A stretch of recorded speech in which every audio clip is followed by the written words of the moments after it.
नमस्कार शेतकरी मित्रांनो, शिवाजी गायकवाड कृषी मित्र चॅनलमध्ये स्वागत आहे। आज मी तुम्हाला गव्हातील पाणी याबद्दल थोडक्यात माहिती सांगणार आहे। गव्हाला शेवटचं पाणी कधी द्यायचं आणि शेवटचं पाणी द्यायचं की नाही याबद्दल तुम्हाला थोडक्यात माहिती सांगणार आहे। तो का हा गहू बघा कसा माहिती आहे का, गव्हाला पाणी तुम्ही केव्हा द्यायचं, शेवटचं जर तुम्हाला पाणी द्यायचं असेल, आता ह्या गव्हाला पाणी देणार की नाही बघा। आता आपण सुरुवातीला काय करायचं, एखादं गहू उपरून बघायचं।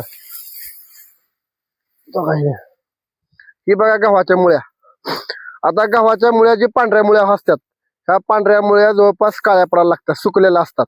अशा वेळेस गव्हाला पाणी द्यायचं नाही। ज्या वेळेस हा पांढऱ्या मुळ्या असतात, ह्या मुळ्या जर टोटल पूर्णपणे पांढऱ्या जर असतील तर गव्हाला पाणी देणं गरजेचं आहे। जर ह्या मुळ्या जर सुकल्या असतील, काळ्या पडल्या असतील तर गव्हाला पाणी द्यायचं नाही, अजिबात पाणी द्यायचं हे शेतकरी लक्षात ठेवा।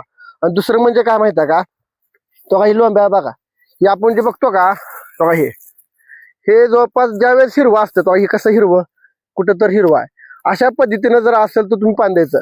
पण जवळपास ह्या ठिकाणी 70% गहू पूर्णपणे ही गव्हाचे जे दांडे आहेत, ह्या लोंब्याच्या जे दांडे आहेत, ह्या पूर्णपणे पांढऱ्या पडलेल्या आहेत।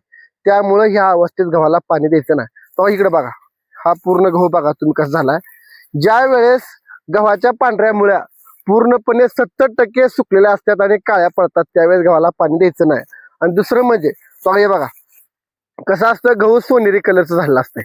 हे सोनेरी कलरचं गहू जर झालेलं असेल तर गव्हाला पाणी द्यायचं नाही। आणि पूर्णपणे ह्या पांढऱ्या पडलेल्या असतात, हे गव्हाच्या जे लोंब्या आहेत ना, लोंब्याच्या वरचं हे असतं ना, हे पूर्णपणे पांढऱ्या पडलेलं असते। अशा वेळेस गव्हाला पाणी, जर तुम्ही ह्या कंडिशनला जर समजा शेतकऱ्यांनी पाणी दिलं, तर बघा आपण जर ह्या कंडिशनला जर तुम्ही पाणी दिलं तर हे सोनेरी पडलेल्या ज्या लोंब्या आहेत ह्या काळ्या पडतात आणि काळ्या पडतात, बुरशी लागते आणि क्वालिटी हा गव्हाची कमी होते आणि खाण्यासाठी पण हा गहू योग्य राहत नाही।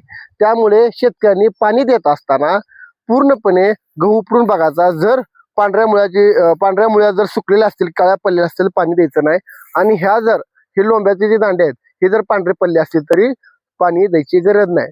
त्यामुळे शेतकऱ्यांनी मी जी तुम्हाला माहिती सांगितली अशा तऱ्हेनं हा अभ्यास करून तुम्ही शेतकऱ्यांनी पाणी देणं गरजेचं आहे। आणि हा व्हिडिओ तुम्हाला कसा वाटला याबद्दल पण तुम्ही कमेंट करा।